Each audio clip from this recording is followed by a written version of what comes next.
After a brutal fight, Jimin sends something shocking to Jungkook's mother. What happens next leaves Jungkook in tears. A tale of secrets, regret, and betrayal. The porcelain vase shattered into 100 pieces against the concrete floor as Jungkook screamed, "You had no right, Jimin!" The echo of his voice bounced off the apartment walls like a ghost refusing to be forgotten. Rain pounded the windows of their shared Seoul apartment, a storm mirroring the chaos that had detonated between them just minutes ago. Jimin stood in the middle of the living room, shoulders trembling, his breath jagged and erratic. In his hand, he still held the phone, his thumb hovering over the sent icon. The message was gone. Delivered. He had done it. There was no taking it back. He had sent that photo to Jungkook's mother. "You crossed a line," Jungkook whispered, now quieter, like the rage had been siphoned out of him, replaced by disbelief. His chest heaved with the weight of betrayal. "She didn't need to see that." Jimin didn't answer. His mind was a carousel of memories, moments, glances, words they'd said and hadn't said.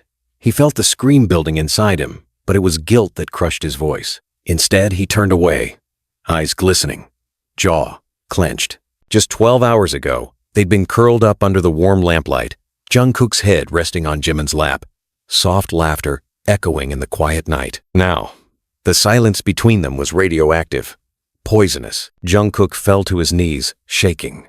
"Why would you do this to me?" His voice cracked under the weight of unshed tears. "Why would you show her that?" That photo, wasn't obscene. It was something far worse, vulnerable.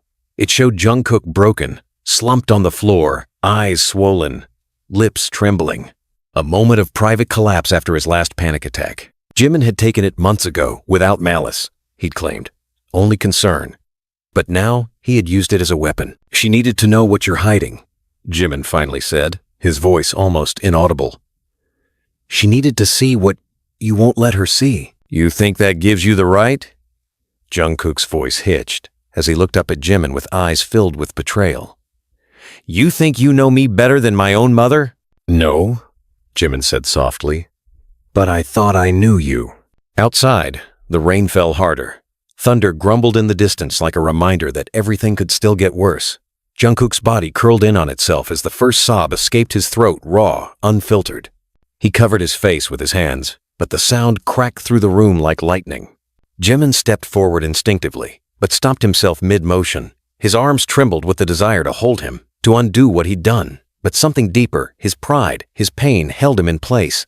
The apartment, once a haven, now felt like a mausoleum of words unsaid and trust destroyed. The framed photo of them on the shelf, both of them smiling in Busan's soft sunset, seemed like a mocking memory from another life. Jungkook rocked slightly, murmuring things to himself that Jimin couldn't hear. And then, suddenly, he stood. No warning, no balance. He just stood up, his face wet, his eyes wild with something that scared Jimin more than anger. He walked past Jimin, brushing against his shoulder like a whisper of what they used to be. He didn't say a word. When the door slammed behind him, Jimin finally exhaled. His body crumpled onto the couch, but his soul had already collapsed long before. Outside, somewhere in the city's wet blur, Jungkook was walking alone, no destination, no umbrella, just his grief as company. And Jimin remained in the silence, haunted by the sound of that door, the words he couldn't unsay, and a single message that had rewritten everything. "You think this is love, Jimin? This? Sending that photo to my mother behind my back?" Jungkook's voice thundered over the line, almost swallowed by the static of the train station platform. "You've crossed a line you can't ever uncross." The call ended with a hollow beep. Jimin stood alone in the apartment, the phone slipping from his hand, falling to the floor with a dull thud that felt strangely final. The storm outside had passed, but the air inside the apartment was still heavy, like it remembered the rage that had filled it. He hadn't slept. It had been 16 hours since Jungkook walked out. 16 hours of replaying the moment he hit send. 16 hours of silence until now. But the call had lasted only 38 seconds. 38 seconds of fury, hurt, and disbelief. And still, no answer to the only question that mattered. Where was Jungkook? At that very moment, far from Seoul, Jungkook sat alone at the edge of the Hanok village in Jeonju, inside a guest house he hadn't planned to check into. He hadn't even packed properly. Just his phone, his wallet, and a hoodie he hadn't washed in 2 weeks but still smelled faintly of vanilla Jimin's scent. His mother had called him after receiving the photo, but she didn't scold him. She cried. Jungkook hadn't heard her cry like that since the day his father died. That photo, it wasn't just a betrayal from Jimin. It was a revelation to his mother that he wasn't okay, that the boy she thought was strong and independent was quietly falling apart. She had begged him to come home. He couldn't. He didn't want her to see him like that in real life. He didn't even want to see himself. Back in Seoul, Jimin stared at the framed photo on the wall. The same one Jungkook had looked at before leaving. He had taken it on Jungkook's birthday, Busan, cherry blossoms, smiles that didn't know how temporary happiness could be. He wanted to smash it, but he didn't. Maybe because if he did, he'd finally have to admit that something beautiful had already died. The apartment buzzed. A message from Jungkook's mother. Thank you for showing me the truth. But you broke him, Jimin. You need to fix it. Jimin's hands trembled as he typed a response, then erased it. Fix it? How do you fix something that shattered in silence? That night, Jungkook met someone. Not in a romantic way. Just someone. A woman named Hana, in her early 40s, who noticed him sitting alone in the guesthouse kitchen, drinking instant ramen broth straight from the bowl like it was all he had left. You look like you're trying not to cry, she said softly. I'm not, he replied, clearly lying. Men like you always say that, and then cry anyway. Jungkook didn't smile, but he didn't walk away either. She sat beside him, wrapped in a thick cardigan and smelling of cinnamon. She didn't ask who he was or why he looked like his heart had been pulled out through his throat.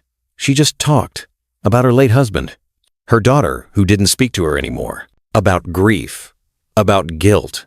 I once told someone something that wasn't mine to tell, she said. I thought I was helping, but I destroyed a relationship I spent 15 years building. That's the thing about betrayal. Even when it's done with good intentions, it stains everything.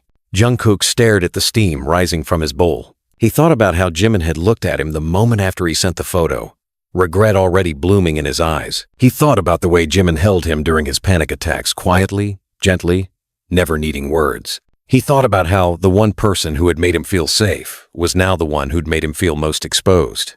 Back in Seoul, Jimin was unraveling. He hadn't eaten. He hadn't spoken to anyone. He replayed that final moment between them again and again. He remembered the sharp edge in Jungkook's voice, the way his hands had clenched at his sides like he was holding back something physical. Jimin's motives hadn't been malicious. They never were. He just wanted Jungkook's mother to understand the truth, to stop pressuring him, to stop telling him to man up or get over it. But in his desperation, he had chosen violence, emotional violence. He had weaponized Jungkook's vulnerability, and now the weight of that choice was crushing him. Then came the knock on the door. He jolted. It was nearly midnight. Opening it slowly, he found Taehyung standing there, eyes tired, face unreadable. You told his mom? Taehyung asked, no preamble. Jimin nodded once. Taehyung stepped in, shut the door, and didn't speak for a long time. When he did, his voice was razor sharp. I've done a lot of messed up things in relationships. But even I knew to never take their pain and make it public. I wasn't trying to. No, Taehyung cut him off. You were.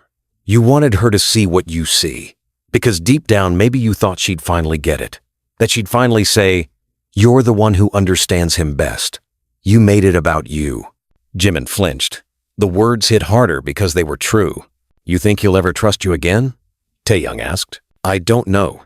Then you better start finding out. Because that man, he's not just heartbroken, he's humiliated. And that's the kind of wound that doesn't heal with apologies. Jimin didn't cry, but his body felt like it wanted to collapse in on itself. Taehyung left without another word. Jimin stared at the door, then the couch, then the picture frame. Then he packed a bag. In Jeonju, Jungkook was standing by the river the next morning when he got another message. From Jimin. I'm coming. No explanation. No pleading. Just that. Jungkook stared at the words. He didn't respond. But he didn't block him either, which was something. Jimin arrived at the guest house just after dusk. The receptionist looked at him like she already knew who he was. Word traveled fast in quiet places. He didn't ask where Jungkook was. He didn't go to his room. Instead, he sat in the communal lounge and waited. 1 hour passed. Then 2. Then Just as he was about to fall asleep sitting up, he heard footsteps. Slow, hesitant. He looked up. Jungkook stood there, hair disheveled, eyes hollow. Their eyes met. Neither moved. The air between them tightened. Jimin stood slowly, but didn't approach. "I shouldn't have sent it," he said. "I was wrong." Jungkook didn't say anything. "I wanted her to understand you. But I made it about me. I thought if she saw what I see, maybe she'd finally stop hurting you." "She wasn't hurting me," Jungkook said coldly. "She just didn't understand. And now? Now she cries every time she hears my voice." Jimin winced. "You broke two people," Jungkook added. "Not just me." "I know." They stood in silence again. "Why did you come?" Jungkook asked finally. "Because I'd rather you scream at me than disappear." Jungkook walked closer. Not enough to touch, but enough to see the desperation in Jimin's eyes. "I'm not ready to forgive you," he said. "I didn't ask for forgiveness," Jimin replied. "I just wanted you to know I'm still here." "You might be," Jungkook said, voice shaking. "But we might not be." Jimin nodded slowly. "I'll wait," he whispered. "Even if you never come back, I'll wait." Jungkook turned and walked past him, brushing his arm lightly, just like before. But this time, Jimin didn't crumble. He sat back down. He would wait, even if it took a lifetime, because some things, once broken, can't be forced back together. But sometimes, they grow back differently. And that difference is where healing begins. "You think waiting redeems you?" Jungkook's voice was low, sharp as a blade, echoing through the hallway of the Jeonju guest house the following morning. Jimin, sitting at the edge of the small wooden bench outside the lobby, didn't flinch. He didn't look up either. His fingers were curled around a half-finished cigarette. He wasn't even smoking, the ash barely holding on. "I don't know what redeems me anymore," he said after a long pause. "I just know I'm still here." Jungkook stepped closer. The air between them shifted again, the kind of tension that felt old, lived in, like bruises that hadn't faded. "You shouldn't be," Jungkook hissed. "You should be anywhere but here." Jimin finally turned his head. His eyes were bloodshot from another sleepless night, but steady. "But I am. And I'll keep being here until you say the words." "What words?" "That you want me gone." The silence between them was violent. Jungkook hated how familiar this felt. How Jimin always knew exactly when to be quiet and when to be devastating. He hated the tug in his chest that told him to stay, to sit, to scream. Anything but walk away. So he sat. "I read the messages," Jungkook said after a while. Jimin turned his head again, a slow, cautious motion. "The ones you sent to my mom. All of them. Before the photo, after." Jimin's breath hitched slightly, but he said nothing. "You told her I've been dissociating, that I stop eating for days, that I keep pushing people away until I collapse." "I did," Jimin admitted quietly. "I told her what you wouldn't." "She called my aunt," Jungkook said, tone twisting into bitter amusement. "They've scheduled a family intervention next week. Like I'm an addict. Like I'm diseased." Jimin's shoulders sagged, but not from surprise. "She loves you. She's just scared." "Don't speak for her," Jungkook snapped. "And don't ever speak for me again." "I'm not trying to," Jimin said. "I'm just trying to help." "You don't help someone by tearing open their chest and mailing the pieces to their mother, Jimin." That sentence cut deeper than anything Jimin had prepared himself for. He almost laughed at the cruelty of it because it was poetic, and because it was true. "I know," Jimin whispered. "I know." Jungkook stood suddenly. "And you want to wait for me to forgive you? You think this is some tragic love story we can cry through and fix?" "No," Jimin replied. "I think this is a war, and I started it, but I'm not running from the battlefield." For a moment, Jungkook looked like he might cry again. But he didn't. Instead, he walked away with fists clenched so tight, his knuckles blanched white. Jimin watched him disappear around the corner of the building. The cigarette ash finally gave in and fell. Later that day, Jimin wandered the markets of Jeonju aimlessly, his mind drowning in all the things he could have done differently, all the things he hadn't done soon enough. He passed a calligraphy stall, where an old man was painting characters in thick black ink. "Words carry weight," the man said without looking up, "heavier than steel when spoken too late, or sent too soon." Jimin stopped. "Can you paint something for me?" The old man looked up with curious eyes. "What do you want it to say?" Jimin paused, then replied, "Forgiveness is not owed, but love remains." The old man's brush didn't falter. His strokes were slow, elegant. When he handed Jimin the scroll, Jimin didn't know what to do with it, only that it felt like something he needed to carry. That night, Jungkook sat in his room, the walls too quiet, the shadows too loud. His mother had sent another message. "I wish you would talk to me like you used to. I didn't know you were hurting so much." I don't blame him, Jungkook. I just want you back. He wanted to throw the phone across the room, but instead, he typed, "He betrayed me. But he also protected me in ways I didn't realize." Then he deleted the message. Jungkook stood, paced the room, then pulled open the small drawer by his bed. Inside was the letter he'd started writing the night before. It wasn't meant to be sent, just written, just felt. He unfolded it again, fingers shaking slightly. "Dear Jimin, I hate you for what you did, but I hate myself more for needing you still. You saw me at my weakest and, instead of holding it, you turned it into proof. And still, I can't stop remembering how you held my face that night. I couldn't breathe. You didn't say anything. You just stayed. You always stayed. Until now. And now, I don't know what staying means anymore. I'm afraid I'll forgive you. I'm afraid I won't." He folded the paper again and placed it back into the drawer. He didn't want Jimin to read it. Not yet. Maybe never. 3 days passed. Neither of them left Jeonju. Neither of them left each other's thoughts.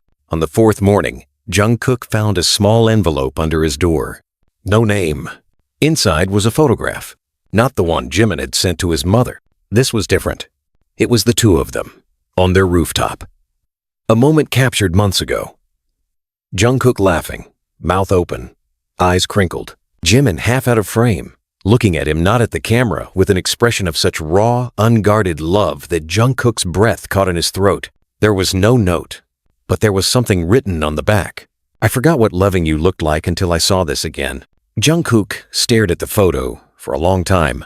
Then he stood and left the room. He found Jimin sitting at the edge of a small footbridge near the forest line outside town, the same spot they had walked past in silence days ago. Jimin looked up as he approached. "You left this," Jungkook said, holding the photo out. "I did," Jimin said. "Why?" "Because I thought if I reminded you of the truth, maybe you'd stop remembering only the hurt." Jungkook didn't answer right away. The wind moved gently between them, rustling the trees. "I still hate you for it," he said at last. "I know, but I don't hate you entirely." Jimin's lips twitched. "That's progress." Jungkook sat down beside him, not touching, just being. "You broke something in me," Jungkook said. "But you didn't break all of me, and maybe that's what scares me. That even now, with everything, part of me still wants to be held by you." "I would," Jimin said softly. "If you let me." Jungkook turned his head. "Do you even know why I was crying that night in the photo?" Jimin met his eyes. "You said it was because the world felt too loud, that you couldn't find the off switch." "No, that was the surface. What was underneath? I was scared you'd leave me, that if I kept unraveling, you'd eventually say it was too much." Jimin swallowed. "But I didn't." "No," Jungkook agreed. "But you did something worse. You stayed but stopped being gentle." That hit Jimin like a slap. He turned his face away, throat tightening. "I'm sorry," he said. "More than I've ever been sorry for anything." Jungkook closed his eyes. "I don't know if we're fixable." "We don't have to be," Jimin said. "We just have to be willing." They sat in silence. A different silence this time. The kind that doesn't ache. The kind that waits. And somewhere, in the place between heartbreak and healing, something unspoken shifted. Something cracked, but in a way that let the light in. "You're lying to yourself. And worse, you want me to lie with you." Jungkook's words struck like lightning across the quiet dusk that had settled over the hills of Jeonju. His voice was low, but pulsing with barely concealed rage. He wasn't shouting, but it was the kind of fury that simmered, the kind that burned slow and deep until it became something venomous. Jimin stood still, both hands clenched at his sides, his back against the cold stone wall of the abandoned shrine they'd wandered into, after yet another long, silent walk that wasn't meant to become a conversation. But it had. It always did. Their silences were too heavy to stay unbroken. "I'm not asking you to lie," Jimin said, jaw tight. "Yes, you are. You're pretending like sitting here with me is some step forward. Like we're healing. But all we've done is circle the wound and pretend it's closing." Jungkook's eyes were gleaming now, the emotion brimming just under the surface. "You think a photo and a few half-meant apologies fix that?" "I never said that," Jimin replied quickly. Maybe too quickly. Jungkook's laugh came bitter and empty. "But you wanted to. You want me to forget what it felt like to see her crying over me because of you. My mother, Jimin. You dragged her into this mess without asking me what I wanted. And now I'm the one patching up the fallout." Jimin's mouth opened, then closed. His next breath shook. "I thought—" "You didn't think," Jungkook snapped. "That's the point." For a moment, it was dead quiet, except for the wind scraping through the broken wooden slats of the old shrine, where time had gnawed through the roof and sunlight bled in strips across the cracked floor. Jungkook moved closer, slow and deliberate, as if approaching something dangerous. "You knew how hard I fought to keep my pain private. Not because I was ashamed, but because the moment people know, they start treating you like you're broken, like you're less. I trusted you to see me, not to expose me. And you think I don't carry guilt for that every second?" Jimin finally exploded, his voice rising, words tumbling from him like shrapnel. "You think I slept easy after I sent it? I've rewritten every second of that moment in my head for weeks, but I did it because I was scared too. Scared you were slipping and no one would catch you but me." "You don't get to make yourself the hero of this story," Jungkook shot back. "You crossed a line, and now you want to be applauded for sticking around after the damage is done."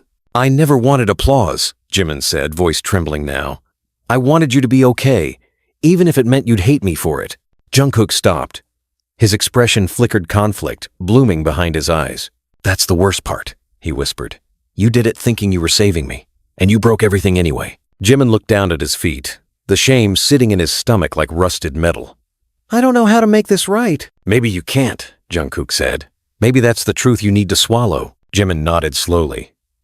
"Then let me just ask you this." Jungkook tilted his head. "If I hadn't sent it, if I'd kept your secret locked inside, how much longer until you drowned in it?"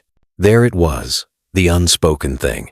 The dark, unbearable edge they danced around since the beginning. Jungkook's silence deepened, and for the first time, Jimin saw something behind his eyes that wasn't anger, but fear, a flicker of a night he'd never described, a moment where his fingers hovered over the edge of something irreversible.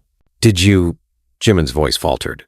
"That night, the one in the photo, did you almost—" Jungkook didn't answer. Didn't need to. Jimin stepped forward, his breath hitching.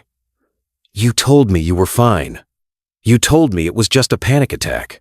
Jungkook turned away. "It was almost more," he murmured. "But I didn't want you to see me like that. I saw you like that," Jimin choked. "And you still think I betrayed you?" Jungkook spun back to him, eyes wet, voice breaking. "Yes, because I needed control over my own pain, and you took it from me." The sentence landed like a punch to the chest. Jimin stepped back, silent. Jungkook's shoulders rose and fell rapidly, the storm in his lungs threatening to spill out. "And now my mother watches me like I'm porcelain. She cancels plans just to check in. She tells my uncle not to joke about death around me. I have no space anymore. Just pity." "She doesn't pity you," Jimin said. "You don't know that." "I know how a mother loves," Jimin replied, his voice trembling now.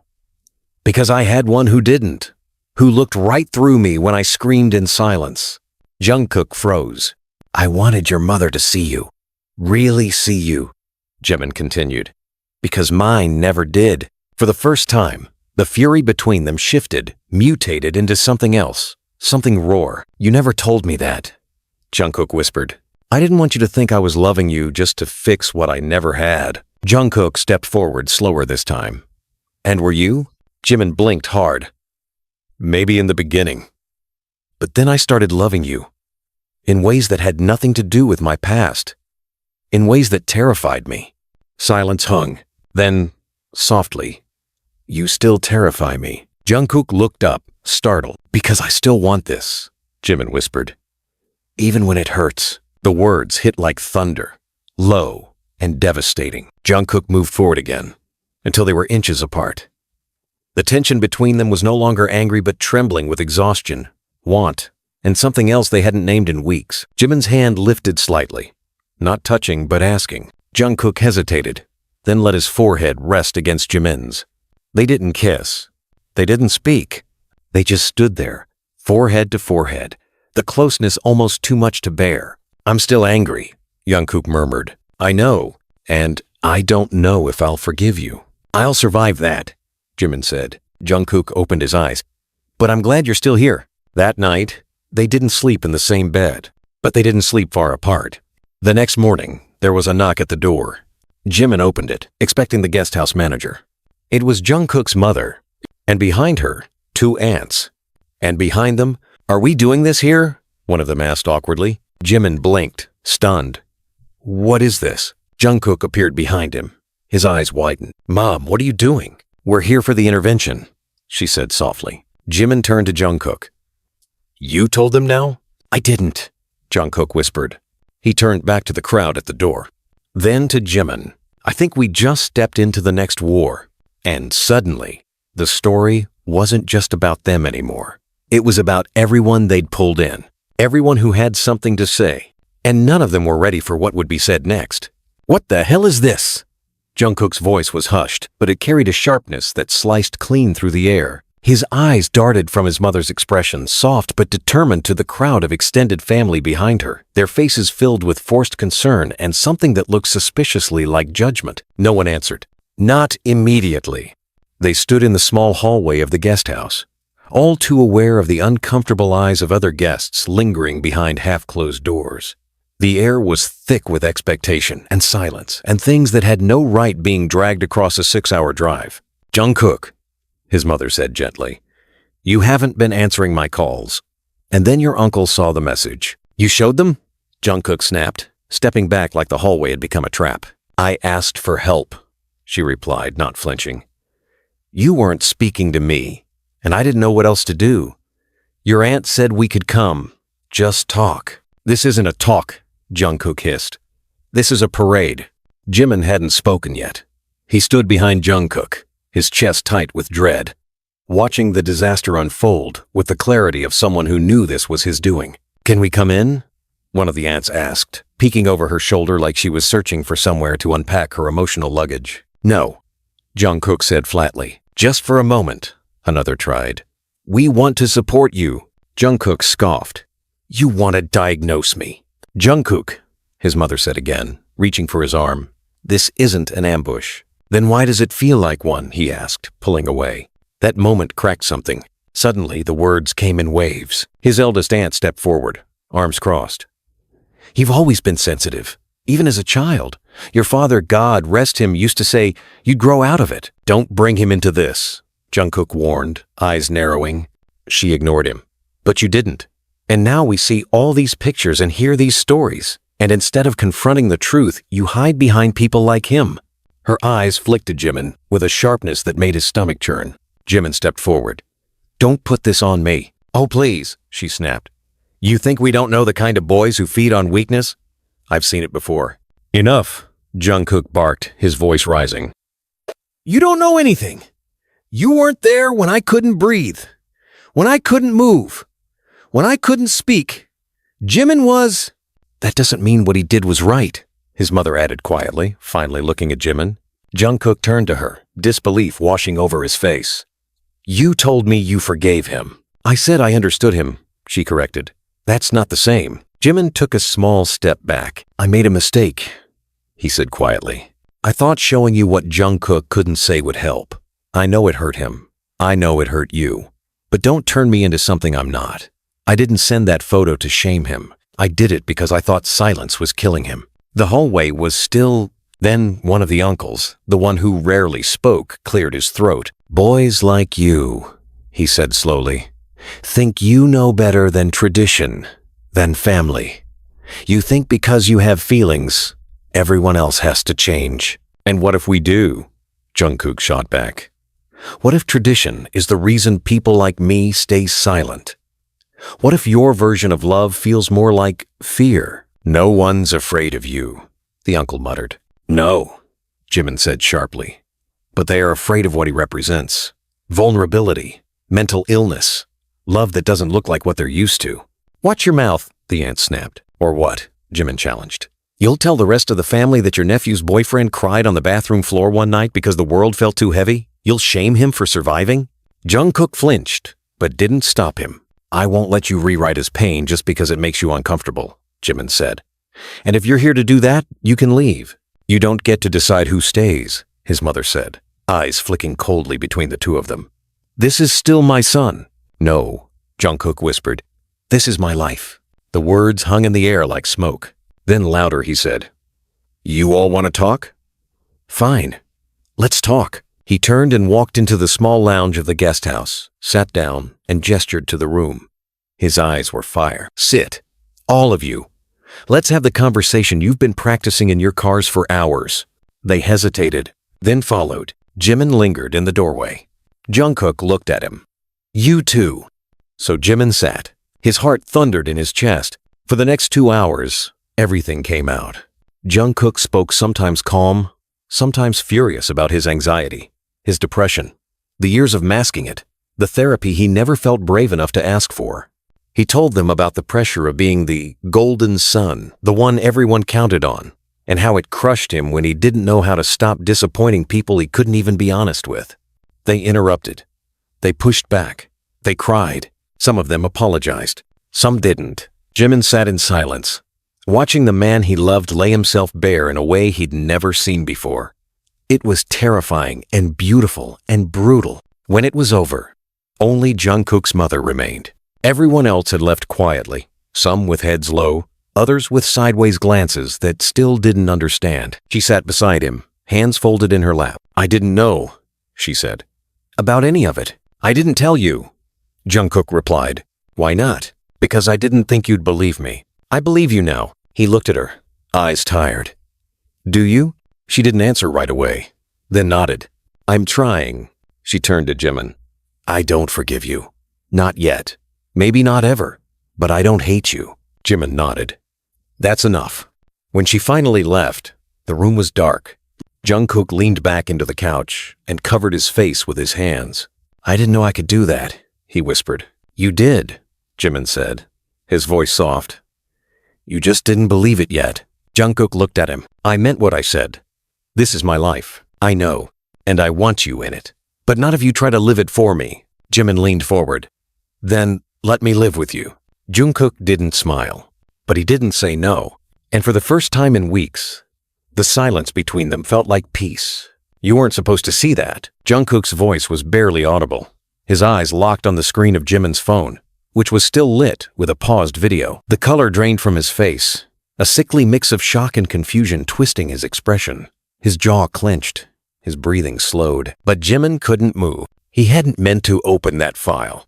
He was only trying to find a photo from their trip to Busan, something innocent, something nostalgic, until his thumb accidentally clicked on a video titled with nothing more than a date, October 14, 2023. He hadn't recognized the file name, but as it began to play, he instantly recognized Jungkook's voice, raw, muffled, and crying. And then another voice. Not Jimin's. A woman's. Jungkook, the voice had said softly. You can't keep doing this alone. If he knew, he'd understand. No, Jungkook had whispered. He'd leave, just like my father did. Then the screen froze.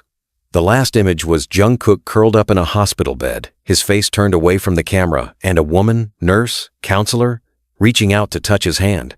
That was the moment Jungkook walked into the room. Now they were both staring at the phone, at the truth Jimin wasn't supposed to know. How long were you in the hospital? Jimin asked, his voice hoarse. Jungkook didn't answer. He reached forward, snatched the phone from the table, and ended the video. Then he sat down, his hands trembling as he set the phone aside like it had burned him. Jimin didn't move closer. He didn't dare. His heart thundered inside his chest. Not from anger, but from heartbreak. You told me it was just a couple of bad nights, Jimin whispered. It was. No, Jungkook. His voice cracked. It was a psychiatric hold, wasn't it? Silence. Then, finally, Jungkook spoke flatly, bitterly. 72 hours. Voluntary. Jimin inhaled sharply. Why didn't you tell me? Jungkook looked away. Because you do this. Do what? Look at me like I'm something broken again. Jimin stepped forward, heart in his throat. I don't think you're broken. I never did. You pitied me. I loved you. You pitied me. Jungkook said again, his voice louder now. Every time I said I couldn't get out of bed, you looked at me like I was dying. Every time I tried to smile through it, you told me I didn't have to fake it. You kept trying to fix me, Jimin, and I needed you to just hold me without pulling me apart. Jimin's hands clenched into fists. Do you even hear what you're saying? He snapped. You were suffering. You were spiraling. You didn't need someone to validate your silence. You needed someone to call it what it was. I didn't need a savior, Jungkook said. I needed someone to stay. I did stay, Jimin shouted. I stayed when you stopped talking to me. I stayed when I found you crying in the shower and wouldn't tell me why. I stayed when you pushed me out of your bed and said you didn't want to be touched. I stayed through all of it. And then you sent a photo of my worst moment to my mother, Jungkook spat. Jimin stepped back like he'd been slapped. That's always going to be your shield, isn't it? He said. The one thing I did wrong. You carry it like a weapon, so you never have to face what you've been hiding. Jungkook stood abruptly, rage in his eyes. You don't get to tell me how to carry my trauma. And you don't get to weaponize mine either, Jimin fired back. You think I had it easy? My whole life was people leaving my father, my mother, every partner I ever let close. But I didn't leave you. I fought for you. You fought over me, Jungkook said. That's not love. That's control. There it was. The ugliest word. Control. Jimin's breath caught. I was trying to hold on to you, he whispered. Because you were slipping through my hands. You held on by the throat. They stood there, trembling, two hearts pounding in time but out of sync. Jimin's chest rose and fell, his voice cracking through the quiet. I didn't know you tried to check out. I didn't know you thought I'd leave. But I wouldn't have. You might have. I wouldn't have. Jungkook didn't respond. His eyes shimmered with tears, but none fell. His body was still except for the smallest tremble in his fingers. I had a plan, he said suddenly, like the words had been rotting inside him. That week, before I went to the hospital, I had a plan. Jimin's knees nearly gave out. I'm still here, Jungkook continued. I'm still here because I walked into that clinic and said the words out loud, because a stranger held my hand, because I couldn't do it, not because I believed I was worth saving. Jimin stepped forward, tears falling now. Why didn't you tell me? Because you always looked at me like I was strong, Jungkook whispered, and I didn't want to lose that. Jimin reached for him slowly, carefully. His fingers brushed Jungkook's hand. I never needed you to be strong, he said. I just needed you to stay alive. Jungkook's facade finally cracked. A sob burst from his throat, and he collapsed into Jimin's arms, shuddering. The tears came in, waves ugly, gasping, devastating. Jimin held him like he was anchoring them both to the earth, arms wrapped so tightly that neither of them could tell who was shaking harder. They sank to the floor together. Minutes passed. Maybe hours. Jungkook's sobs faded, slowly, until he was breathing in jagged intervals, his head pressed against Jimin's shoulder. Will you hate me for not telling you? He whispered. No, Jimin replied. I'll just hate myself for not noticing. Don't do that. Then don't push me away again. They sat there, entangled in pain and memory, the past draped around them like a storm they had survived but not escaped. Jungkook eventually pulled back, wiping his eyes. I'm tired. I know. Of being afraid. Of feeling like loving you means being exposed. Jimin looked at him, his voice raw.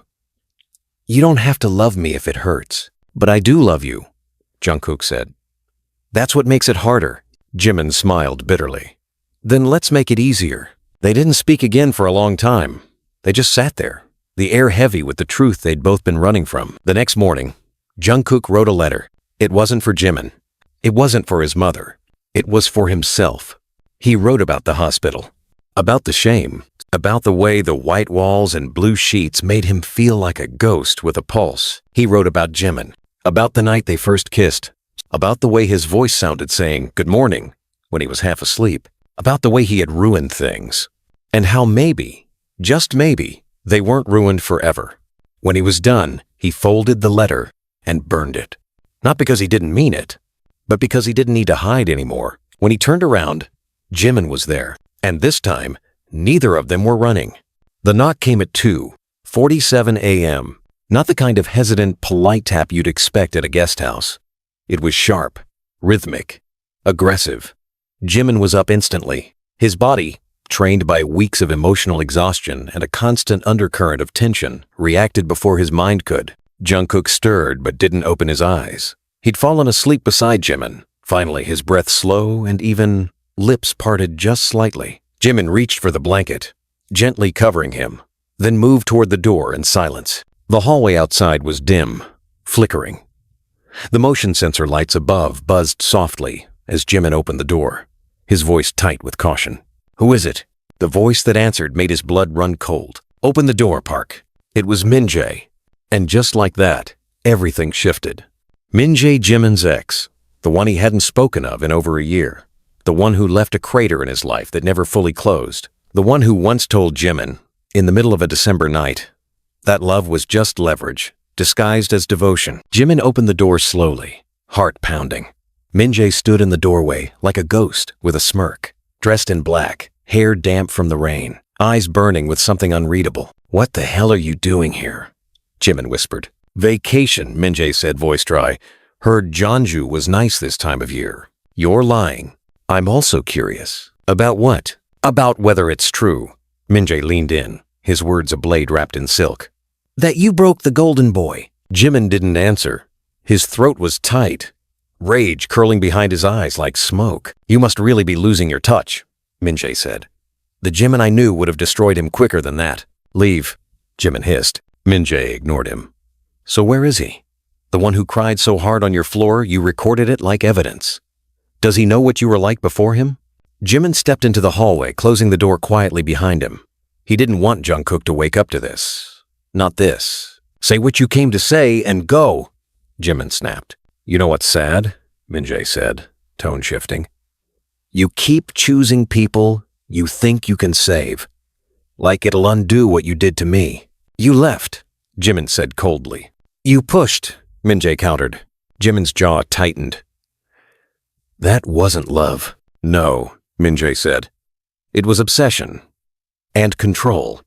You haven't changed." "I have." "Then why does he still look like he's drowning?" That landed hard. Jimin's hands curled into fists, nails digging into his palms. "I don't need your forgiveness," he said. "You won't get it." "Good. But he should know who you really are." "You don't know him." "I know enough. You find men who are falling and throw them a rope, but it's always wrapped around your wrist." Jimin swallowed hard. "You're projecting. I'm warning. Don't come near him," Min-jae smirked. "You think he hasn't already Googled me?" Jimin froze. "What? You really thought I'd disappear from your life that cleanly?" Min-jae stepped back, grinning. "Sweet. Delusional. Romantic. He knows, Jimin. Or he will." With that, Min-jae turned and disappeared down the hallway, like a ghost fading at dawn. Jimin stood frozen. When he walked back into the room, Jungkook was sitting up in bed, eyes open, alert. "You okay?" he asked softly. Jimin forced a nod, but Jungkook saw through it. He always did. "Who was that?" Jimin hesitated, then said, "No one." Jungkook stared at him, then quietly said, "Don't lie." Jimin sat at the edge of the bed, staring at the floor. It was Min-jae. Silence. Then, "You told me he was gone." "I thought he was," Jimin said. "I didn't think he'd ever show up again." Jungkook's voice dropped. "Why is he here?" Jimin didn't answer. "Did he threaten you?" "No." "Then what?" Jimin's voice broke. "He said you'd find out the truth."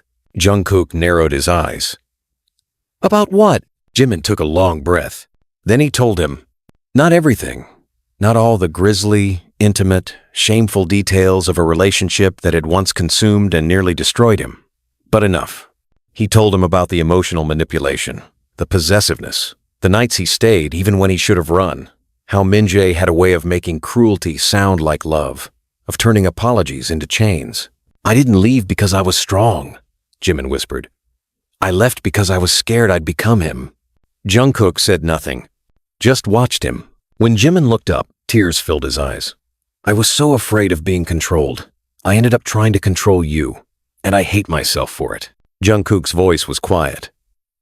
"Do you think I'm him?" "No," Jimin said instantly. "You were never him. You were always light, even when you were hurting. And are you still him? Jimin shook his head. No, I'm trying so hard not to be. Jungkook reached forward, taking Jimin's hand. Then stop hiding from me. Stop shielding me from who you were. I don't need a perfect partner. I need an honest one. Jimin broke. He cried. Finally. Not the silent, stoic tears he always kept at bay, but real ones. Messy. Loud. Vulnerable. And Jungkook held him. All night. By morning, Minjae was gone, but the weight he left behind wasn't. Jungkook stood by the window, watching the sunrise, his thoughts 1,000 miles away. I'm scared, he said. Jimin stirred behind him. Of what? That we're too tangled. That we're loving each other out of fear. Jimin sat up. Do you believe that? Sometimes. What else do you believe? Jungkook turned, his eyes tired.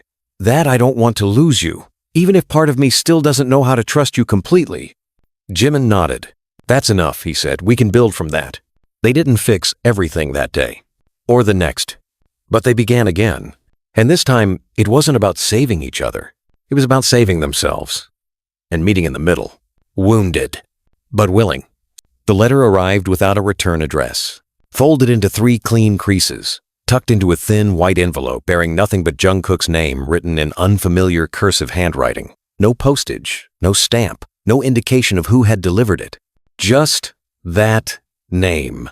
No honorific, no surname, just Jungkook. He found it on the small wooden table outside their guesthouse room after a long walk alone through the outskirts of Jeonju. The breeze had turned cold that evening, and he'd come back with windburn on his cheeks, his mind cluttered with too many thoughts and not enough answers. At first, he assumed it was something left by one of the ants, another attempt at closure. But the paper inside was heavier, older, like it had been sitting somewhere, waiting to be found.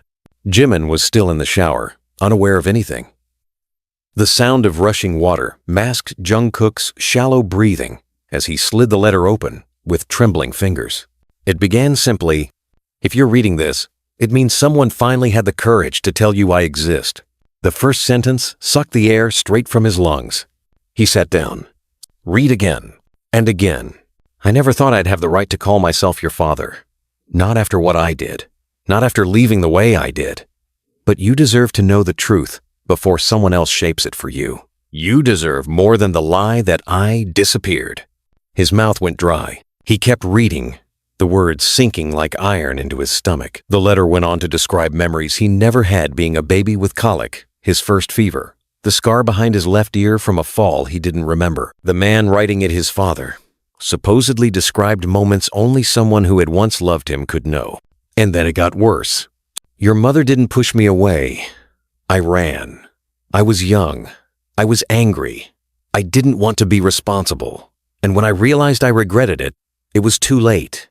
She told you I died, hadn't she? Or said I left without a reason. Either way, I gave her no choice. Jungkook's hands were shaking now. 1,000 images swirled in his head, quiet Sunday afternoons with his mother, her avoiding questions about his father, her flinching at Father's Day commercials, the way she would tighten her lips every time someone asked, "He looks just like his dad, doesn't he?" The betrayal bloomed slowly. Then all at once, I've watched you from afar, not out of cowardice but fear, the kind that paralyzes. I saw the pictures when you debuted. I saw the interview when you talked about your mother. You didn't mention me. You never would. I didn't earn it. But I'm writing now because I want to meet you. I'm staying in Jeonju, a guest house, not far from the temple gates. I won't stay long. I just wanted you to know I've never stopped thinking about you. I won't force anything. If you don't come, I'll go. But at least I'll know you had the choice. Yours, always with shame and love, Namyeon. Jungkook dropped the letter as if it burned. He stood up, pushed the chair away so hard it scraped across the wooden floor. His mind spun. Rage, disbelief, grief, a kind of sickness that made him want to scream. The bathroom door opened. Jimin emerged, towel draped over his shoulder, hair dripping. He saw Jungkook's face. "Hey," he said gently, immediately alert. "What happened?" Jungkook didn't speak. He pointed at the letter. Jimin approached slowly, picked it up, and began to read. His expression changed, with every line confusion, then recognition, then a slow, stunned understanding. "Your father, he said quietly. Jungkook turned his face away. He's not. Jungkook. He isn't, Jungkook barked. He doesn't get to be. Jimin took a step back, nodding. Okay. He left before I could remember his face. He let my mom raise me alone. He lied through silence. I understand. He said he's been watching me. I know. That part is sick, Jungkook snapped. Creepy. Who the hell watches from the shadows and then decides now is the time to reappear? He says he's at a guest house, Jimin said, keeping his tone neutral. I don't care where he is. You don't have to see him. Jungkook looked at him. Jaw clenched. But now I know. And I can't unknow. Silence stretched between them. Then Jungkook whispered, Did my mom know he was alive all this time? Jimin didn't answer, because they both already knew the answer. Jungkook stormed out of the room. Jimin didn't stop him. He sat down slowly, eyes still on the letter. He reread the signature, Namjoon. It felt surreal, like fiction, like someone had taken a pen and stabbed it straight into the quiet heart of a boy who had already survived too much. Jungkook didn't return for hours. When he did, it was nearly dawn. Jimin was still awake, waiting, curled up on the couch with a blanket and cold tea. The door creaked. Jungkook entered silently. Did you find him? Jimin asked, rising. Jungkook didn't answer immediately. He looked different, not angry anymore, just numb. He's real, Jungkook said finally. Did you talk? He nodded. A little. Do you want to tell me what happened? Jungkook looked exhausted. Not just from the long night, but from the weight of holding something too heavy, too long. He cried, he said. Jimin frowned. You? No. Him. He said sorry, over and over, like it was going to fix something. Jimin walked toward him, slow, cautious. And I listened. That's all I could do. I didn't have anything to say. Do you want to see him again? Jungkook shook his head. Not yet. Maybe not ever. But I needed to know if he was real. If the emptiness I've been dragging around my whole life had a name. He sat down heavily. I kept wondering why I couldn't fully trust people, why I expected everyone to leave, why I kept thinking love was something I had to earn. And now it makes sense. Jimin sat beside him. Does it help? He asked gently. Knowing? Jungkook leaned into him, resting his head against Jimin's shoulder. It hurts. But maybe hurt is part of healing. Jimin nodded. Yeah, they sat like that for a long time. Eventually, Jimin whispered, You don't have to forgive him, or your mom, or even yourself. But you do get to choose what you carry forward. I'm tired of carrying everything. Then let me carry some of it. Jungkook looked at him, the rawness in his eyes still glowing. I'm scared, he whispered. Me too, Jimin replied.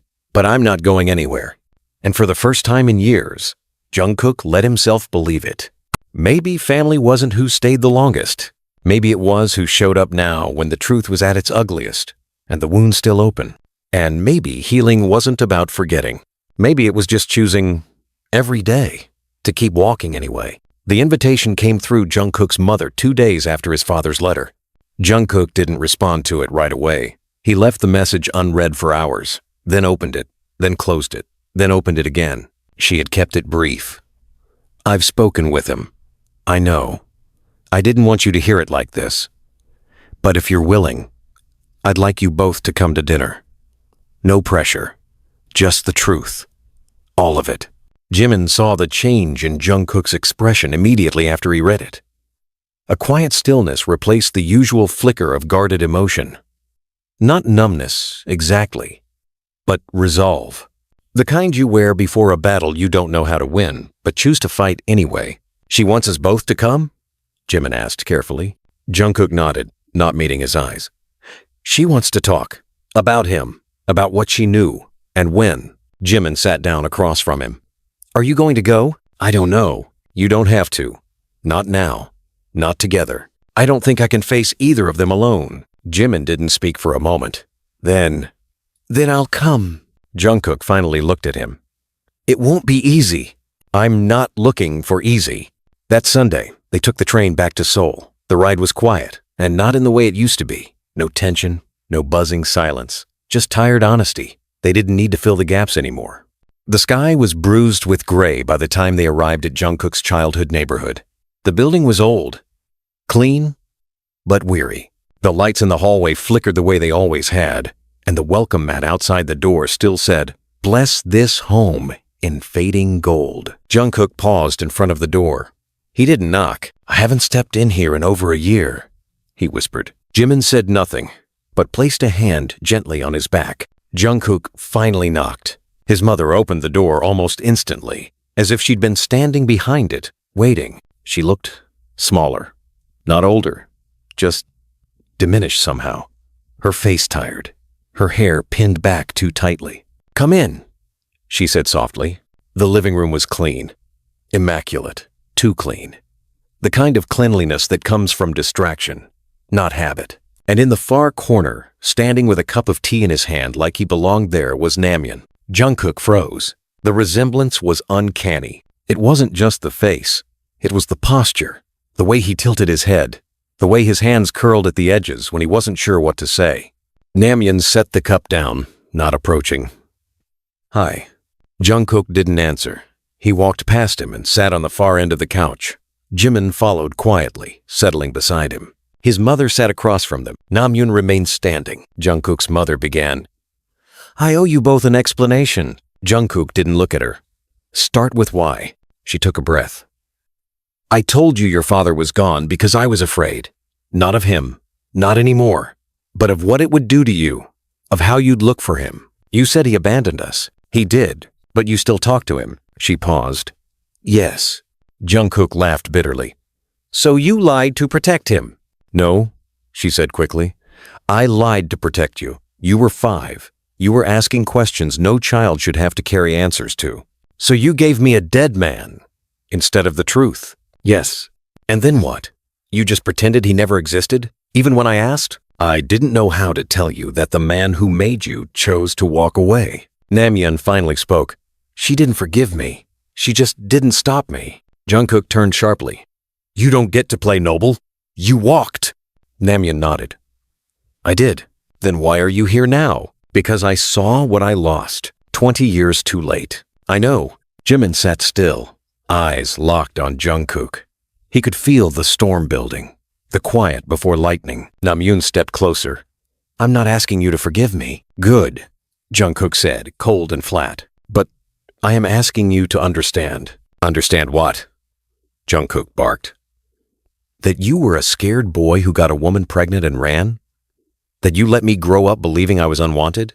That you both of you lied every time I asked where I came from?" His mother's voice cracked. "You were never unwanted. You sure made it feel that way." Silence. Then Jungkook stood, walked to the center of the room, turned to face both of them. "You know what the worst part is?" he said, voice shaking. "It's not that you left or lied. It's that I needed you. All those years, when school got hard, when I started crying without reason, when I couldn't sleep for days. I kept thinking, if I just knew who my father was, if I could see myself in someone, it would make sense. I didn't deserve to be that person," Namjoon said. "And yet here you are," Jungkook snapped. "Trying to be. I'm trying to take responsibility. Responsibility isn't showing up after decades. It's being there when it counts." "I know," Namjoon said, "and I can't undo that. But I can be here now." Jungkook laughed. "You think that's enough?" "No." "Then why bother?" Namjoon's voice didn't rise. "Because regret is a slow death. And because I wanted to look you in the eye and say, I failed. I failed you. I failed her. And I have no excuse." The words hung in the air like smoke. Jungkook stared at him. Jimin held his breath. His mother wept silently in her seat. Finally, Jungkook whispered, "Why now?" Namjoon exhaled. "Because I was diagnosed 6 months ago. Liver cancer. Late stage." The room froze. "I didn't come here to guilt you," Namjoon said. "I came because I didn't want to die a ghost to you." Jungkook's eyes burned. "So this is your deathbed confession?" "No. This is me trying to become human before it's too late." Jimin stood and crossed to Jungkook's side. He didn't speak, just placed a hand on his shoulder. Jungkook trembled. Then he turned to his father and said, "You don't get a father's title. Not from me. But I'll listen. I'll sit with you. I'll ask questions. You owe me that much." Namjoon nodded, eyes glistening. "Anything." Jungkook turned to his mother. "And you?" I don't know if I can forgive you either, but I understand. That's all I can give you tonight." She nodded, wiping tears. They didn't hug. They didn't fall into each other's arms. They just sat. And for the first time, the truth had room to breathe. Later, as they left the apartment, Jimin finally spoke. "You were incredible." Jungkook didn't answer. He stared at the stars above the city, the glow of home behind him. "I feel like a glass cracked clean down the center," he said. "But not shattered." Jimin squeezed his hand. "That's still whole enough to hold light." And together, they walked into the night. Jimin had never seen Jungkook pace like this. Back and forth, 5 steps left, 5 steps right, arms folded tightly across his chest. His jaw was locked, a muscle ticking near his temple. Every time he opened his mouth to speak, he stopped himself. It was infuriating to watch and impossible to interrupt. The hotel room they were staying in near the hospital had become a pressure chamber, sealed shut by words left unsaid. "Just say it," Jimin said finally, not angrily, but not gently either. "You're obviously trying not to, but it's killing you." Jungkook stopped, mid-step. He turned, his eyes meeting Jimin's with something between panic and disbelief. "You told me you loved me when I was on the floor gasping for air," he said, voice quiet. "You whispered it like a secret, like it would save me." Jimin's breath caught in his throat. He remembered. Of course he did. How could he forget? "And I meant it," Jimin said. "But you've never said it since. I didn't know if I was allowed." "Allowed?" Jungkook barked out a laugh, not the funny kind. "Who gave you that idea?" "You did." Jimin's voice rose now, the edges breaking. "After I sent that photo to your mom. After everything you looked at me like love was poison. Like I was the worst thing that ever happened to you. So I stopped saying it because I thought maybe you didn't want it anymore." Jungkook looked stunned. His lips parted, then closed. "That's not true," he said finally, softer. "I wanted you to say it more than anything. I was just too broken to believe it." They stood in silence again. Jimin's eyes welled, but he didn't let the tears fall. Not yet. Instead, he crossed the room slowly, closing the distance between them. "Then I'll say it now," he whispered. "I love you. I've never stopped." Jungkook let out a sound like a breath he'd been holding for weeks. He nodded once, but didn't speak. His shoulders relaxed, but his eyes remained stormy. Jimin stepped even closer. "Tell me what's going on," he said. "Really?" Jungkook dropped onto the edge of the bed like the weight of it had finally pulled him down. "I spent my whole life believing I was abandoned," he said, not looking at Jimin. "By my father. By God. By whoever decides what kind of kid gets to grow up with a full set of parents. Then I find out he was just ashamed. And now he's dying." Jimin sat beside him, careful not to touch him. "I don't know if I hate him or pity him," Jungkook said. "I don't know if I want to be the better man, or if I want to make him suffer for everything he missed." "You're allowed to want both." Jungkook looked at him, almost surprised. Jimin added, "You're not a saint. You're a son who's had to parent himself most of his life. I just don't want to be cruel." "You're not. You're trying to navigate something that most people never have to, and you're doing it without a script." Jungkook turned to look at the night city through the window. "He wants to see me again. He asked if I'd come to his next chemo." Jimin's voice was steady. "Do you want to go?" "I don't know. You don't have to decide tonight." Jungkook rubbed his face with both hands, exhausted. "I feel like a different person every hour." Jimin smiled faintly. "That's called being alive." Oppose it. Then Jungkook said, "There's something else." Jimin tensed. "What?" Jungkook didn't answer right away. "I talked to Minjae." Jimin froze. "He messaged me after we got back from the dinner. Said he had things to tell me. About you." Jimin's voice was ice. "You shouldn't have answered." "I know. Why would you?" "Because I had to know what parts of you you're still hiding from me." Jungkook cut in, his voice sharper than he meant. "Because I'm scared. And because when someone's lied to you before, it doesn't take much to start doubting again." Jimin stood up, furious now. "I haven't lied to you." "You lied by omission. You never told me how bad it got with him. What you did. What he did. Why he thinks you're dangerous." Jimin's face hardened. "Because I didn't want him to be right. He told me you once locked yourself in a bathroom and made him believe you'd tried to overdose just so he'd stop threatening to leave. Jimin turned away, his chest rising and falling violently. He pressed a hand to the window, the glass cold under his palm. "It wasn't like that," he whispered. "Then tell me what it was like." "I was 22. I'd been manipulated for over a year. Gaslit, controlled. I didn't fake it. I had a panic attack, so severe I couldn't breathe. I locked the door because I didn't want him to see me like that. He twisted it, like he always did." "Then why didn't you tell me that?" "Because I didn't want to be the broken one in this relationship," Jimin cried, turning to face him.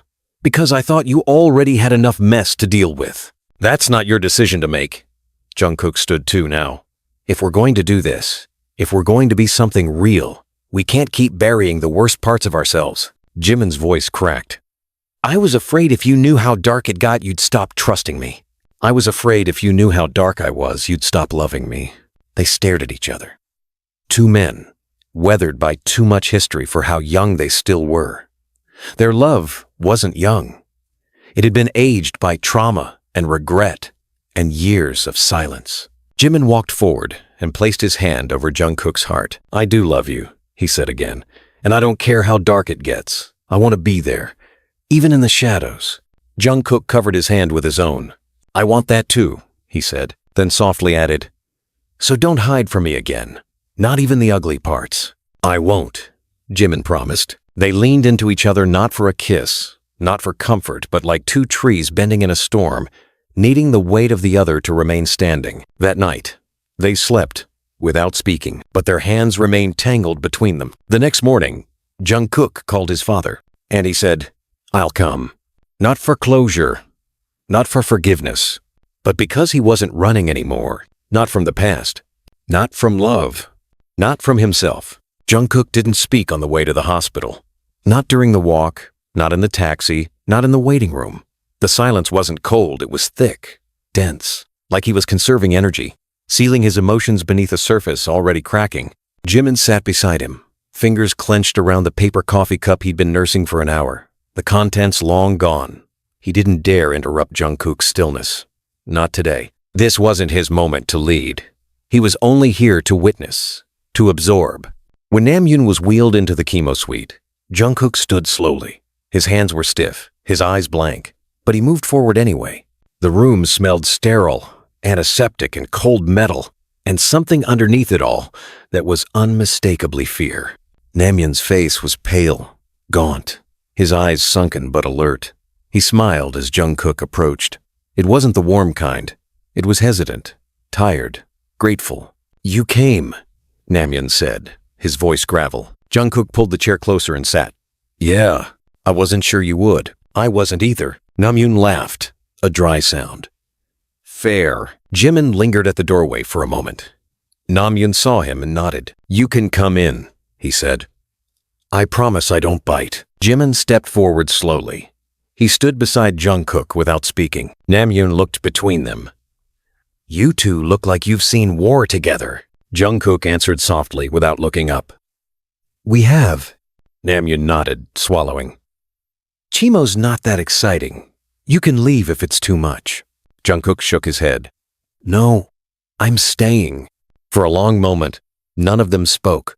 The sound of machines beeping, nurses walking past, and quiet murmurs from other patients filled the silence. And then Namjoon spoke again, quieter. "I'm sorry I wasn't there." Jungkook didn't respond. "I want to tell you everything, but I don't know where to start. So maybe you ask. I answer." Jungkook turned toward him, his voice low. "Why didn't you fight for me?" Namjoon's throat bobbed. "Because I was a coward." "Was there ever a moment? Any moment you thought of coming back?" "Every birthday," Namjoon said, tears welling now. "Every damn year I sat there, phone in hand, number typed, and I couldn't press send." "Why?" Jungkook's voice rose slightly, cracking. "Because you thought she'd yell at you? Because you were afraid of what I'd say? Because I thought you deserved better than me. You left." Jungkook stood now, trembling. "You chose to leave. You chose to disappear. I know. You ruined her. You ruined me." "I know," Namjoon said again, tears falling freely.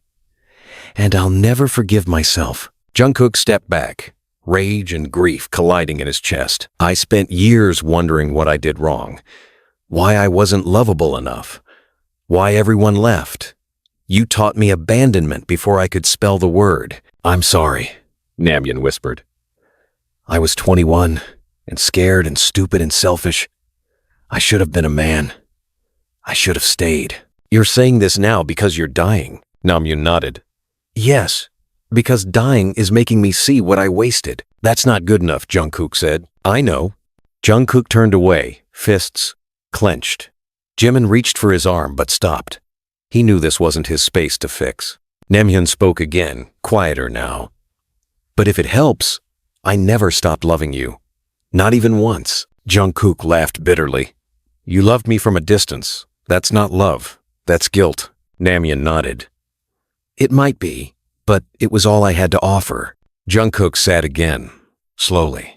He looked at his father, really looked, and what he saw wasn't a man who had escaped consequences. He saw someone already being punished by time. You don't get to ask for a relationship now, Jungkook said. But I'll listen. That's all I can give. That's more than I deserve, Namjoon said. The next hour passed with difficult questions, long silences, and unsteady confessions. Jimin sat through it all, watching Jungkook's body tense and soften in waves, like tides crashing against a fragile shore. Namjoon talked about the bar he'd owned, the breakdowns he'd hidden, the therapy he'd finally accepted too late. He didn't sugarcoat. He didn't ask for sympathy. When it was over, Jungkook stood, looked at him one last time, and said, You don't have to die alone. Then he walked out. Outside the hospital, the air was damp and thick. The sky was bruised with clouds. Rain threatened. Jimin followed Jungkook as he walked down the street in silence, until suddenly Jungkook stopped, turned, and said something Jimin hadn't expected. I feel sick. Jimin blinked. You didn't eat. No, Jungkook cut in. Not like that. I feel poisoned, like something rotted inside me a long time ago, and now that I've seen him, it's trying to come out. Jimin reached for his hand. Then let it out. Jungkook laughed bitterly. What if what comes out is ugly? Then I'll still be here. I don't know how to do this, Jungkook whispered. How to be this. A son to a man I hate. A partner to someone I keep hurting. You're not hurting me, Jimin said. Yes, I am, Jungkook snapped. Every time I pull away, every time I doubt you, every time I shut down, you're surviving. That's not the same as hurting me. I'm scared I'm too broken to love right. Maybe love isn't something you do right. Maybe it's something you just choose every day. Even when you're tired, even when you're scared. Jungkook looked at him, and in his eyes was every boy who had ever waited for someone to stay. I choose you, he whispered. Jimin smiled, eyes glassy. Then I choose you back. They didn't kiss. They didn't hold hands.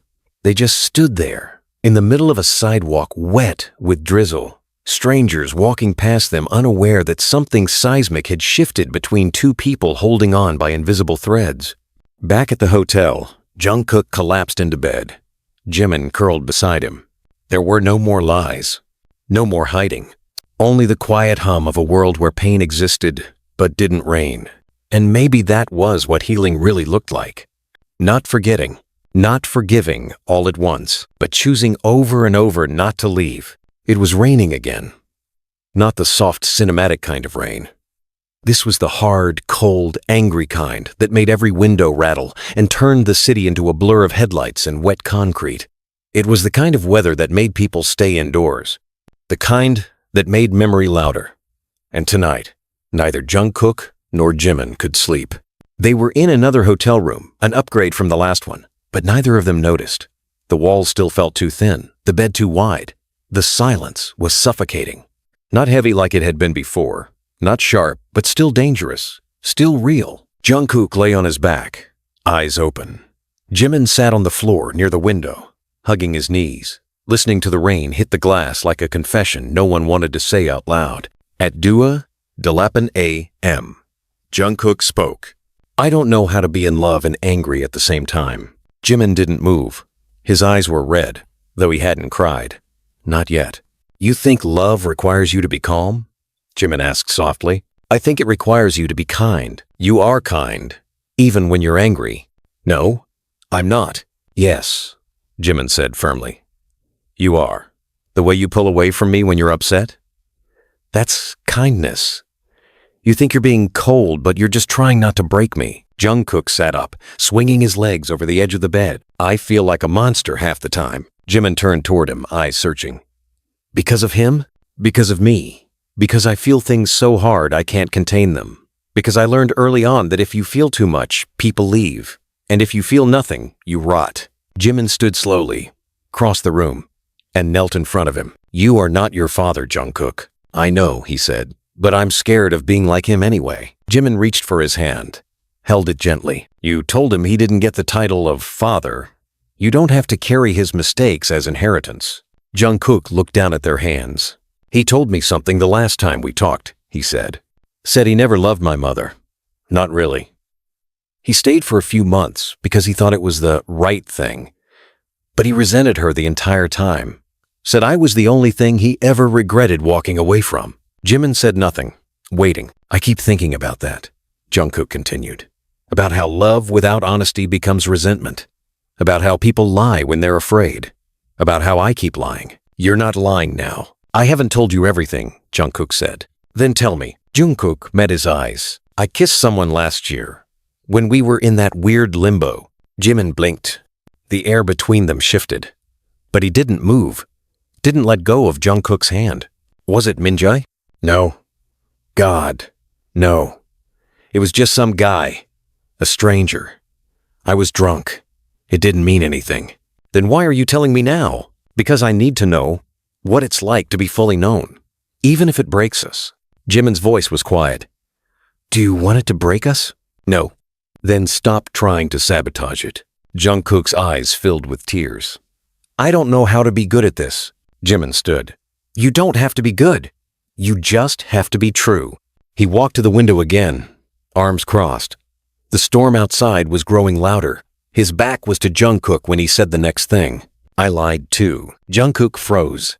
Jimin kept his gaze on the rain. That photo, the one I sent your mom, it wasn't the only one I had. Jungkook slowly stood. I took others, Jimin continued. When you were asleep, when you were crying, when you didn't know I was watching, I kept them. Not because I wanted to hurt you, but because I didn't know how else to prove to myself that you were real, that we were real. Jungkook's heart twisted. I deleted them, Jimin added.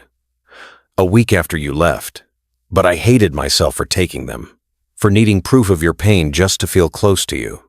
Jungkook crossed the room slowly. He stood behind Jimin, so close that the heat of his body reached through the thin space between them. You thought I'd leave, Jimin nodded. So I documented you, like you were a dream. Jungkook placed a hand gently on his shoulder. I'm still here. Jimin turned. Their eyes met. Neither of them spoke for a moment. And then Jimin said what he hadn't said since the night on the floor. I love you. Jungkook didn't say it back right away, but he leaned forward and pressed his forehead against Jimin's and whispered, Then let's start over. Right here, right now, with everything. No more shadows. Jimin exhaled shakily. Okay. And then Jungkook kissed him, not out of passion, not out of desperation, but out of something quieter, braver. Later, tangled together under the blankets, Jungkook asked a question that felt bigger than the room. Do you ever think love isn't enough? Jimin replied without hesitation. Love is never enough. That's why we choose it every day, even when it doesn't feel like it's working. Jungkook closed his eyes. I'll choose it tomorrow. Jimin smiled. I'll be here when you do. And they slept. For the first time in weeks, their bodies at peace. The rain finally slowing, as if the sky itself had run out of sorrow. Morning came like a sigh. And with it, the beginning of everything new. The phone rang at 6:13 a.m. Jungkook was the first to open his eyes, still tangled in the warmth of the blankets, Jimin's head resting on his chest. His arm was numb, but he didn't move it. He didn't want to wake him. For a moment, the world felt still, contained, safe. The phone kept ringing. The moment broke. Jungkook reached for the device with his free hand and squinted at the caller ID. Unknown number, Seoul area code. His stomach sank. He had a guess. He answered quietly. Hello? A pause. Then a voice. Female, Tight. Controlled. Jungkook, see? Yes. This is Nurse Park from Inha General. Your father was admitted overnight. Internal bleeding. He's stable for now, but it's progressing. The oncologist would like to speak with you when you're able to come in. The words landed slowly. Stable, but progressing. He didn't respond. His mind scrambled, calculating time, distance, excuses. And then Jimin stirred beside him. Who is it? He mumbled. Jungkook didn't answer. The nurse said something else, details maybe, or a name he didn't catch. He ended the call and stared at the screen. Jimin sat up, rubbing his eyes. Jungkook? He's in the hospital again. Jimin blinked. Your father? Internal bleeding. Jungkook's voice was emotionless. They said he's stable. Jimin was already getting out of bed. Let's go. Jungkook didn't move. Jimin turned. You're coming, right? He shook his head. I don't know. The air between them went still. Familiar. Dangerous. Jimin's voice lowered. You said you wanted to be there. I said I didn't want him to die alone. I didn't say I wanted to watch it happen. Jimin exhaled slowly. You won't be alone. I'll be there. That's not what I meant. Jungkook stood, pacing. What if he says something again, some final confession that wrecks me all over again? Then we deal with it. And if I don't want to deal with it, then why did you even go the first time? Jungkook turned sharply. Because I thought I had to. Jimin's expression flickered. And now, I don't know. Silence. Then Jimin asked something he hadn't dared before. Are you afraid he's going to die? Or afraid you'll forgive him if he does? Jungkook's eyes narrowed. That's not fair. It's not meant to be fair. I'm not ready to forgive him. No one said you had to be. But you want me to. Jimin stared at him. I want you to be free. Whatever that looks like. If hating him gives you peace, fine. But if you're holding on to it just to keep the pain alive, then maybe you're the one keeping yourself in prison. The room pulsed with the heat of rising tension. Jungkook looked away. You don't understand. Then make me understand. He left Jimin. And now he wants me to hold his hand while he dies? I'm not a redemption arc in his goddamn memoir. No, you're not. But maybe you're the ending he didn't expect, and that's not weakness, that's power. Jungkook stepped back like he'd been slapped. I'm tired, he muttered. So am I, Jimin said. Tired of watching you punish yourself for someone else's sins. Jungkook didn't answer. He just turned away, shoulders tight, hands clenched. Jimin crossed the room. Slow, careful. He touched his arm. Do you want me to come with you? Jungkook didn't move. I'll go alone if you won't, Jimin said softly. That made him turn. You'd go see him without me? Jimin met his eyes. I'd go see the man who shaped the boy I love. Because he's part of the story. And if this is the end of his, I want to know what kind of pain he's leaving behind. Jungkook stared at him, then walked out. They didn't speak in the taxi, didn't look at each other. But when they arrived at the hospital, Jimin was the first one out. He waited by the door until Jungkook followed. Inside, the nurse led them to the 4th floor. Namjoon looked worse. Pale. Sunken. Barely conscious. But when he saw Jungkook, something changed. A flicker of awareness. Hey, kid, he rasped. Jungkook stood frozen at the foot of the bed. Jimin moved to the corner, silent, out of the way. Namjoon's fingers twitched. Didn't think you'd come. Jungkook exhaled. I almost didn't. I know. The silence that followed wasn't awkward, it was brittle. Namjoon coughed, wincing. There's not much time. You said that before, Jungkook replied. And here you are. I don't need sarcasm, Jungkook. I don't owe you sweetness. Namjoon nodded. Fair. Another pause. Then he asked, voice thin, do you remember the time I took you to the river? You were 4. You fed ducks. Jungkook's face twisted. No, I carried you on my shoulders. You wanted ice cream. You kept saying you wanted to see the moon, even though it was still afternoon. Jungkook didn't answer. That was the last day I saw you before I left. Jimin watched the exchange, barely breathing. Namjoon closed his eyes. I never got another day like that. I told myself I would, that I'd make up for it. You didn't. I know. Silence again. Then Jungkook stepped closer. I came today because I don't want your death to be my last scar. Namjoon's lips parted, but no sound came out. I'm not here to forgive you. I'm here to release myself. I'll take it, Namjoon whispered. I'll carry your absence for the rest of my life, Jungkook said. But I won't carry your shame. That's yours." Namjoon's breath rattled. Then he smiled. "I always knew you'd be stronger than me." And just like that, his eyes fluttered closed. The monitor slowed. The room changed. Jungkook stood still, staring at the bed. He didn't cry. He didn't speak. Jimin walked to his side, and this time, Jungkook didn't pull away. Later, in the hallway, Jungkook collapsed onto the floor, back against the wall, legs pulled to his chest. "He's gone. I know. I didn't feel anything. That's still a feeling. I thought I'd scream, or sob, or rage. Maybe you already did." For years, Jungkook looked at Jimin hollow-eyed. "Do you think I'll be okay?" Jimin didn't lie. "I don't know, but I'll be here. Every time it hurts, every time it doesn't." Jungkook nodded. Then, for the first time in years, he cried not for his father, but for the boy inside him who never got to say goodbye. And Jimin held him through all of it. Every breath, every break, every final, necessary fall. And somewhere between the pain and the healing, they both understood what it meant to stay. The funeral was quiet. Not because no one came. There were a few distant relatives, 2 old friends from Namjoon's bar days, and a woman who said she used to sit next to him at dialysis, but because no one cried loudly, no one wailed, no dramatic declarations of loss, just the rain, soft and cold, falling steadily against black umbrellas, and the occasional sound of wet shoes on gravel. Jungkook didn't speak during the service. He stood still, back straight, eyes forward, his face unreadable. Jimin stood beside him, not holding his hand, but close enough to touch if the world shifted too far. Namjoon's photo rested atop the casket, a recent one, hollow-cheeked and smiling anyway. There were no flowers from Jungkook, just a small black stone he placed on the lid before it was lowered. No one asked what it meant, and he didn't offer an explanation. After it was over, the mourners left quietly. Jimin and Jungkook remained. They stood in front of the freshly filled grave as the grave diggers tamped the earth down in silence. Then Jungkook said, almost to himself, "I always thought this moment would feel like revenge, like justice. But it doesn't. It just feels final." Jimin didn't answer right away.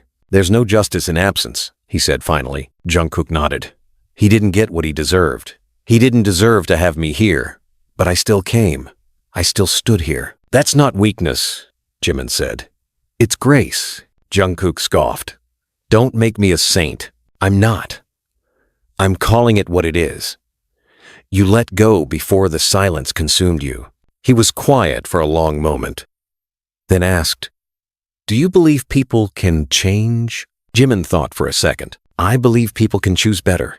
Doesn't mean they always will." "And what about us?" Jungkook asked, finally turning to him. "Do you think we've changed?" Jimin held his gaze. "I think we stopped pretending we're not fragile." Jungkook looked away. "That's terrifying." "It is, but it's also honest." They left the cemetery without speaking again. The car ride was short. Rain smeared the city into blurred lights and moving shapes. By the time they reached Jimin's apartment, the silence had changed again. Not tense, not heavy, just full of everything that hadn't yet found words. Inside, Jungkook stood at the threshold of the living room. The last time he was here, he had walked out mid-fight, slamming the door hard enough to make the framed photo of them fall. It was still cracked in the corner, propped back on the shelf like a reminder. "I hated this place for a while," Jungkook admitted. "I know," Jimin said, "because I hated who I was when I lived here." Jimin walked up behind him. "You were grieving. You didn't know it yet." "I was angry. I still am." "You're allowed to be." They moved through the space like old ghosts. Jimin made tea. Jungkook changed into the spare clothes he still had in the bottom drawer of Jimin's dresser clothes they'd once folded together while laughing, now slightly stiff with time. When they sat down at the kitchen table, steam rising between them, Jimin finally asked the question he hadn't dared to in weeks. "What happens now?" Jungkook looked at him. Really looked. "I don't want to leave, but I don't know if I know how to stay." Jimin's jaw tightened. "You don't have to have a plan. Just don't shut me out." "I don't want to live in your shadow," Jungkook said suddenly. "I don't want to be the boy you rescued." "I never wanted to rescue you." "Yes, you did," Jungkook said. "That's part of the problem. You loved me like I was a story you could rewrite." Jimin flinched, but didn't argue. Jungkook pressed on. "But I don't want to be rewritten. I want to be read. As I am, with all the pages torn and smudged. Jimin swallowed. Then I'll read you, as slowly and patiently as you need. Jungkook leaned back, his face unreadable. I need space, not because I don't love you, but because I do. Jimin's throat went dry. Are you breaking up with me? No, Jungkook said softly. I'm asking for us to change. I don't want to keep falling apart in front of you and calling it love. Jimin's heart ached. So you want distance? I want clarity.